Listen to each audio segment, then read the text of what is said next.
Hey everyone, welcome back to the Incredible India podcast series. I'm Sam. I'm Taylor. Today we are diving into a really fascinating layer of colonial history.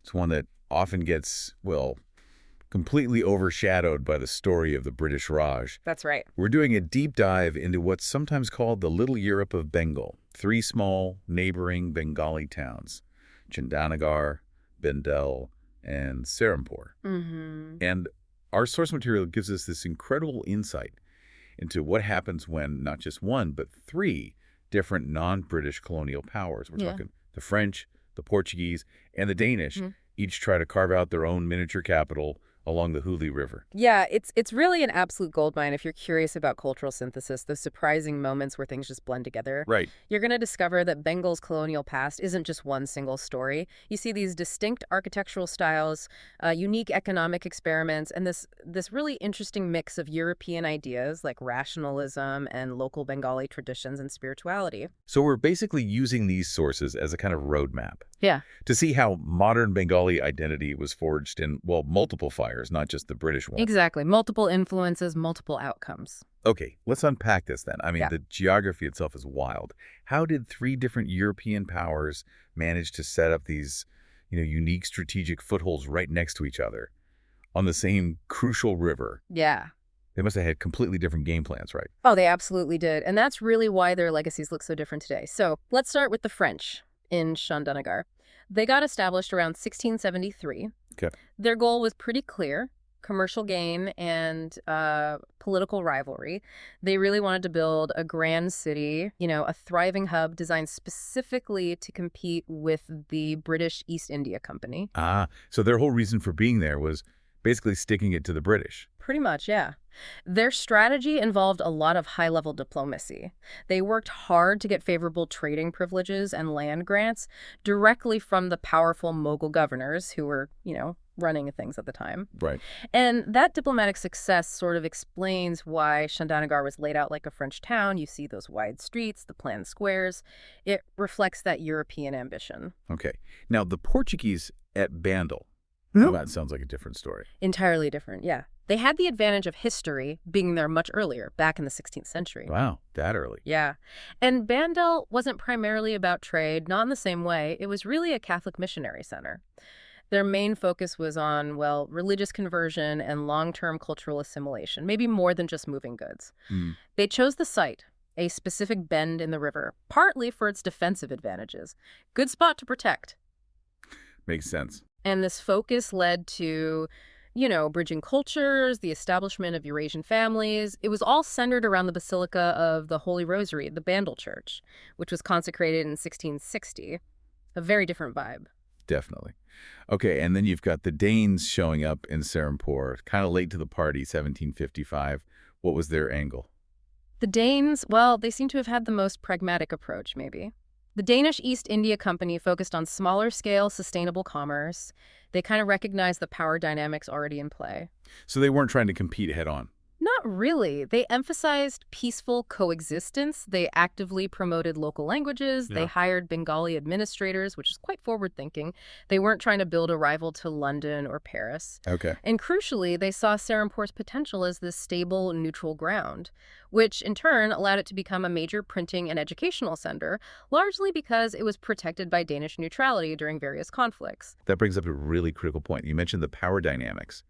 After the Battle of Plassey in 1757, the British East India Company was, the undisputed heavyweight champion in Bengal. Absolutely. So if the British were so dominant, why didn't they just squash these smaller settlements? Just take them over and consolidate everything? That's a great question, and it's complex. They probably could have, militarily speaking, but doing so carried significant diplomatic risks back in Europe. These weren't just trading posts, they represented sovereign European powers. Okay. European politics playing out in Bengal. Exactly. However, British military superiority definitely changed the game on the ground. While these smaller enclaves kept certain rights during peacetime, the sources clearly show the British flexing their muscle pretty often. How so? Well, French Chandannagar, being the main rival, was repeatedly occupied or blockaded by British forces whenever Britain and France were fighting in Europe. Right, so wars in Europe directly impacted life on the Hooghly. Directly. And it forced the others, like Bandel and Serampore, to basically acknowledge British supremacy. They had to play a very, very careful political game. So they were sort of walking on eggshells around the British. You could say that, yeah. Bandel and Serampore had to accept British commercial and military dominance. They were essentially operating in the shadow of the company, which increasingly dictated who could trade what, where, and when. And you can actually still see this history today, right? Etched in the buildings. Let's talk about the physical legacy, the architecture, because that seems like the clearest evidence of this diversity. Oh, absolutely. You can walk through Chandannagar, and it just feels different from, say, British Calcutta. The French left behind some really stunning features. Yeah. Those high-pitched roofs with the iconic red clay tiles, Yeah. and long verandas held up by these elegant columns, tall windows.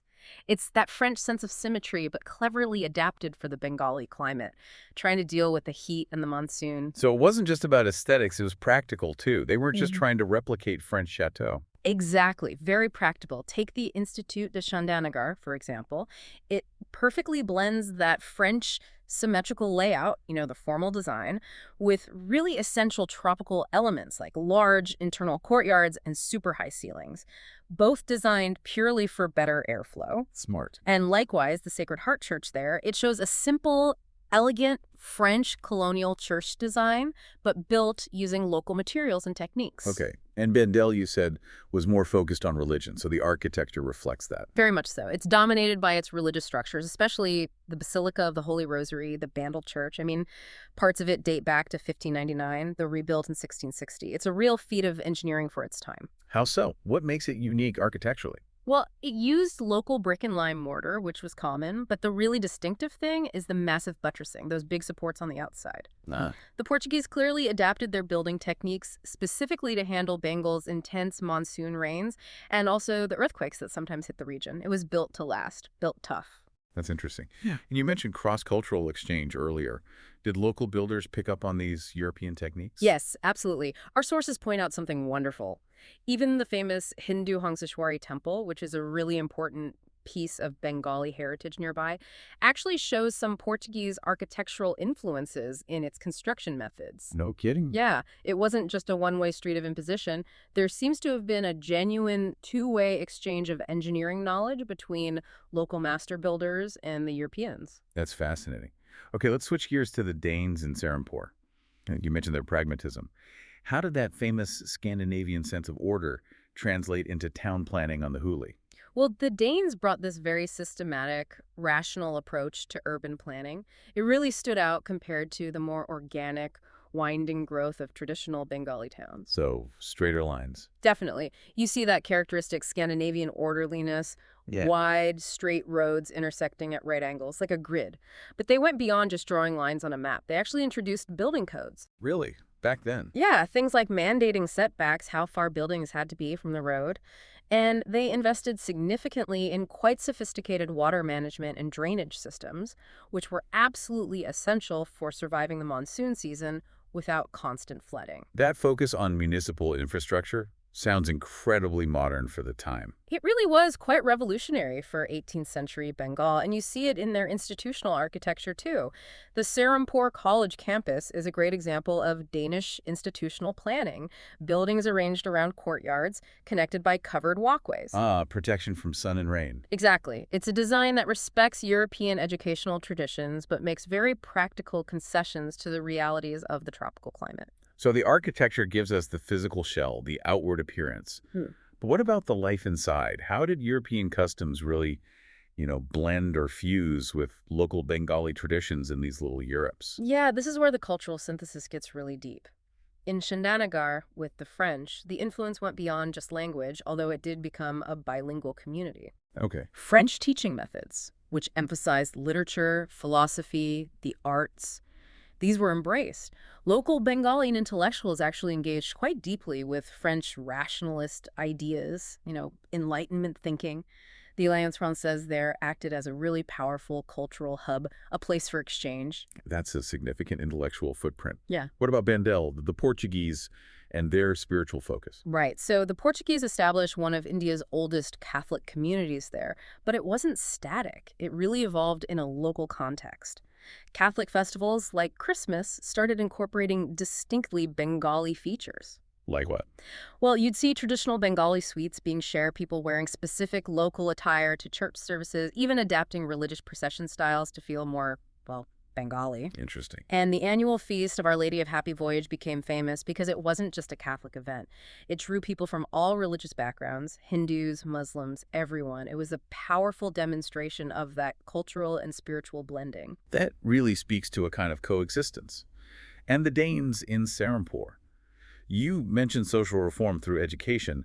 That feels like it might be the most, well, lasting legacy. It certainly had a massive impact, arguably changing the course of Bengali history in some ways. Under the safety of Danish protection, Baptist missionaries, figures like William Carey, set up the printing press. Ah, the famous Serampore mission press. Exactly. This was revolutionary for language and social change. They produced the first Bengali newspaper, the Samakar Darpan. Yeah. They published texts that spread new ideas in local languages, bypassing the traditional dominance of Sanskrit or Persian for intellectual discourse. That's huge, making knowledge accessible. Huge. And their educational model itself was incredibly progressive for the late 18th, early 19th century. How so? Well, Carey and his colleagues, they focused on practical vocational skills, things like printing, technical training, even paper making alongside the usual academic subjects. And crucially, they established schools that taught both boys and girls. Wow, co-education back then. Yes, effectively challenging traditional gender roles and creating a new class of technically literate Bengali citizens. And this all happened within the safe haven provided by Danish neutrality. Incredible. Okay, let's shift now to the sort of the economic backbone, the trade and finance that supported all this culture and building. You mentioned things like marine insurance. That sounds pretty advanced. It really was. They were pioneers in directly linking local Bengali production to global trade mechanisms. Each European power kind of specialized, transforming local agriculture to fuel their specific trade needs. Examples. The French pushed massive indigo cultivation around Chandannagar indigo dye was hugely valuable. The Danes promoted sugarcane near Serampore, even setting up early processing mills. And the Dutch, who also had a trading presence near Bandel, really encouraged increased silk production. Okay, so they shaped the local agriculture and the financial systems. You mentioned things that sound almost modern. Yeah, this is where we get another one of those aha moments from the sources. These sophisticated financial systems were key to how these smaller powers could actually compete with the sheer scale and resources of the British East India Company. How do they work? Well, in Chandannagar, French merchants set up these elaborate credit networks. In Serampore, the Danes, understanding how risky sea trade was, pioneered marine insurance systems, basically creating these risk-sharing pools to protect cargo against being lost at sea, shipwrecks, pirates, you name it. That makes sense. Spreading the risk. Exactly. And near Bandel, the Dutch developed commercial banks. They offered loans that were secured against future textile production. They used promissory notes, basically written IOUs, to give Bengali artisans funds before they produced the goods. Ah, so providing upfront capital, that must have been a big deal. Huge deal. It completely bypassed the traditional, often much riskier cash-on-delivery system. It empowered local producers by giving them working capital, and it ensured a steady supply of high-quality goods for the European market. It was a formal system of credit designed to manage risk and secure those supply lines. Very efficient. Amazing. Okay, we can't wrap up a discussion on cultural fusion without touching on food, right? Any lasting culinary legacies we might still taste in Bengal today? Oh, definitely. And the Portuguese are the unexpected stars here, culinarily speaking. Yeah. They're credited with bringing things from the Americas that are now absolutely fundamental to Bengali cuisine. Like what? Tomatoes, potatoes, and perhaps most importantly, chilies. A lot of the heat we associate with modern Bengali food likely arrived via those Portuguese global trade routes. Wow, I never knew that about chilies. Yeah. The French, meanwhile, left behind influences and maybe more refined sauces and certainly a baking tradition.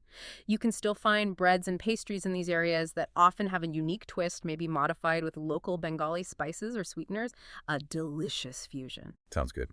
All right, so wrapping this all up, what's the modern legacy? Why should someone listening today care about these little historical pockets, these little Europes? Well, they're actually critical for understanding modern Bengali identity and even the regional economy. First off, heritage tourism is becoming a significant factor. People visit these places. Absolutely. Preserved colonial buildings like the Duplex Museum in Chandannagar or the Basilica in Bandel attract serious history buffs. And this interest has successfully prompted the West Bengal government to invest in restoration and preservation efforts, which is crucial for saving these unique sites. That's great to hear. And economically, do those old connections still matter? They do, in subtle ways. Industries like jute processing, which had colonial roots, still exist. You find specialized handicrafts like Chandannagar pottery, which still sometimes blends French decorative styles with traditional Bengali terracotta techniques. Interesting continuity. Yeah.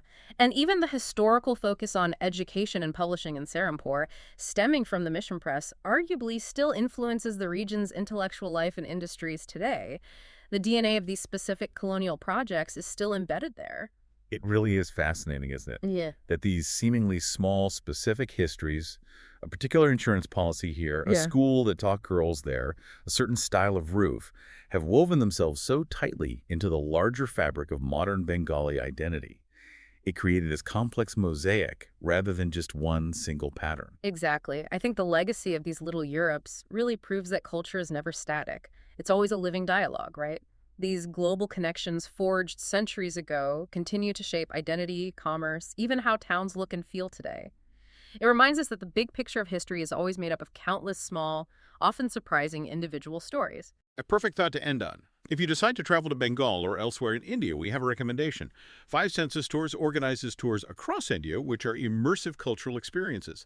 You can email contact at fivesensestours.com. Note 5 is written as a numeral in contact at fivesensestours.com or WhatsApp to +919 845 677 446.